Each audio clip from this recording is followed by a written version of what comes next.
दोस्तों, आप लोग तो जानते ही हैं कि कंगना दीदी ने बॉलीवुड में किसी को नहीं छोड़ा जिसकी मां बहन अब तक नहीं की। बॉलीवुड वालों को ना जाने क्या क्या कहा, ड्रगिस्ट, मर्डरर, माफिया वगैरह वगैरह। और इस सब के बाद मुझे लगा था कि बॉलीवुड में से अब कोई भी कंगना के साथ काम नहीं करेगा, क्योंकि इतना रेस्पेक्ट तो एक दूसरे का करते ही होंगे। क्योंकि बॉलीवुड वाले ये कहते ही रहते हैं कि हम तो एक दूसरे का बहुत रेस्पेक्ट करते हैं, हम तो एक फैमिली है, हम में तो आपस में बहुत ज्यादा प्यार है, और अगर हम में से एक दो लोगों को भी कोई गालियां देगा तो हम उसके साथ काम नहीं करेंगे, हम उसका पूरी तरह बहिष्कार कर देंगे। तो मुझे लग रहा था कि बॉलीवुड ने कंगना का पूरी तरह बहिष्कार कर दिया है, क्योंकि कंगना ने तो बॉलीवुड में किसी को छोड़ा ही नहीं है, हर किसी की फुल ऑन मां बहन की है। लेकिन मैं बिल्कुल ही गलत था।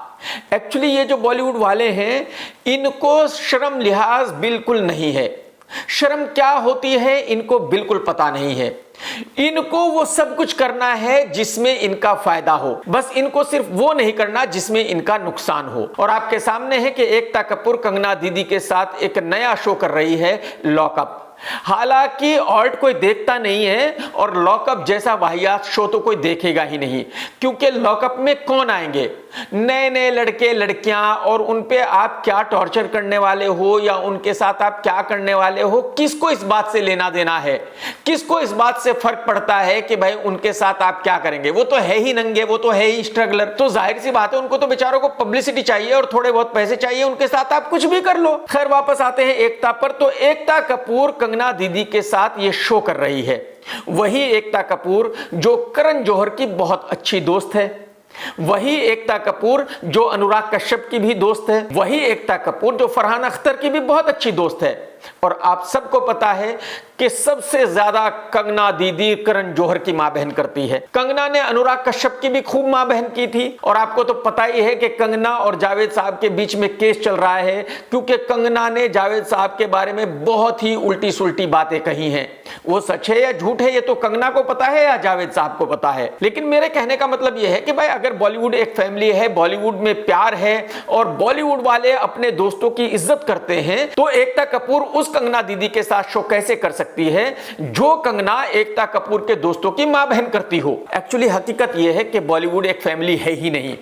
बॉलीवुड में हर कोई एक दूसरे का दुश्मन है। बॉलीवुड में ऐसा कोई भी नहीं जो दूसरे का अच्छा चाहता हो। हर बॉलीवुड वाला यही चाहता है कि सिर्फ उसकी फिल्म चले और बाकी सब की फिल्में फ्लॉप हो जाए। हर बॉलीवुड वाला यही चाहता है कि सिर्फ उसका बिजनेस चले, बाकी सब के बिजनेस फ्लॉप हो जाए। एक्चुअली ये लोग एक दूसरे से ठीक उसी तरह नफरत करते हैं जैसे कुत्ते से कुत्ता। और कंगना दीदी सिर्फ ये एक शो नहीं कर रही है, बल्कि फिल्में भी कर रही है।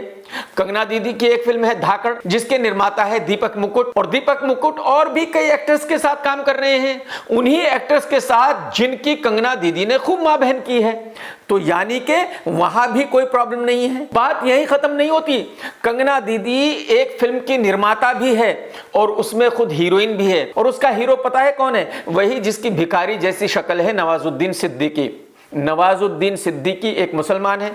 आप लोगों को पता है कि कंगना दीदी दिन रात मुसलमानों की मां बहन करती है। पता नहीं मुसलमानों के बारे में क्या क्या कहती है, आतंकवादी, पाकिस्तानी, हलाले की औलाद। हालांकि मुसलमानों ने कंगना का कुछ नहीं बिगाड़ा, कंगना को कुछ नहीं कहा। कंगना मुसलमानों को गालियां सिर्फ इसलिए देती है ताकि वो बीजेपी के नेताओं को खुश रख सके। लेकिन जब कंगना मुसलमानों को ऐसी गंदी गंदी गालियां देती है तो नवाजुद्दीन सिद्दीकी का यह हक बनता था कि वो उसकी फिल्म ना करता। यही नवाजुद्दीन सिद्दीकी ये फिल्म करने से पहले कंगना के बारे में बुरा भला कहता था और कहता था कि इसको शर्म आनी चाहिए कि ये मुसलमानों के बारे में ऐसी बातें करती है। लेकिन कहावत है ना कि कोढ़ी को कोढ़ी 80 किलोमीटर पर जाकर भी मिलता है। तो जो कंगना दिन रात मुसलमानों को गालियां देती है, उसी को एक मुसलमान एक्टर को अपनी फिल्म में लेना पड़ा।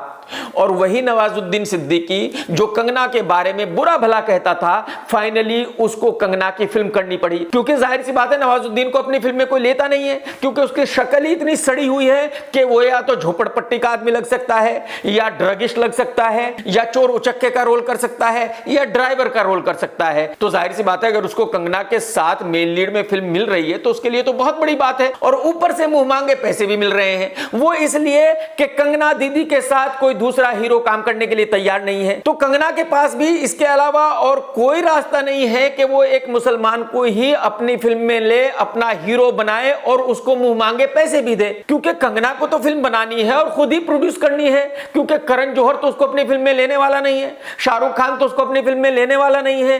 तो क्या करेगी? तो यानी कि कंगना और नवाजुद्दीन इस फिल्म को साथ में कर रहे हैं और दोनों ही अपने बेनिफिट्स के लिए कर रहे हैं।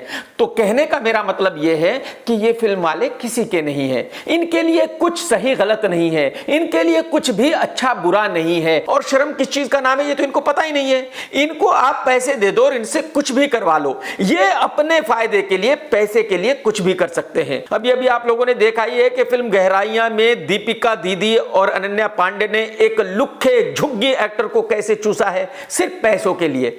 तो शर्म क्या होती है, इससे इनका लेना देना नहीं है, इनको पैसे मिलने चाहिए। अगर ये कोई स्टेटमेंट देते हैं, कोई बयान देते हैं कि ये सही है ये गलत है, आप उस पर कभी यकीन नहीं करना, क्योंकि किसी भी चीज को अच्छी या बुरी कहते हैं सिर्फ अपने फायदे और नुकसान के हिसाब से। हकीकत से इनका कोई लेना देना नहीं है, सच्चाई से इनका कोई लेना देना नहीं है। तो अगर आपको ऐसा लगता है कि भाई करण जौहर और एकता बहुत अच्छे दोस्त हैं और अगर किसी ने उनमें से एक को गाली दी तो दूसरा उसके साथ काम नहीं करेगा, तो आपको बहुत बड़ी गलतफहमी है। इनको बिल्कुल शर्म नहीं है, इनको बिल्कुल कतई कोई फर्क नहीं पड़ता कि किसने किसकी मां बहन की है। ये सिर्फ वो काम करते हैं जिससे इनको फायदा हो, जिससे ये पैसे कमा सके। इनका ईमान धर्म सब कुछ सिर्फ पैसा है और कुछ भी नहीं। टेक केयर दोस्तों, सत्यमेव जयते। दोस्तों ऐसा है, अगर आपको मेरा ये वीडियो पसंद आया है ना तो लाइक कर दो और शेयर तो ज़रूर कर दो और कमेंट भी पक्का कर दो, क्योंकि आपको पता है मैं आपके सारे कमेंट्स पढ़ता हूँ और जो अच्छे कमेंट्स होते हैं उनको लाइक करता हूँ। चैनल सब्सक्राइब नहीं किया मुझे लगता है अभी तक आपने, इसीलिए आप लोग पूछते रहते हो कि ये रिव्यू नहीं आया वो रिव्यू नहीं आया। भाई कैसे पता चलेगा आपको? आपने घंटी दबाई नहीं अब तक, घंटी दबा दो और चैनल सब्सक्राइब कर लो, तो जैसे ही मैं नया वीडियो डालूंगा आपको फौरन दनादन फटाफट पता चलेगा भाई साहब।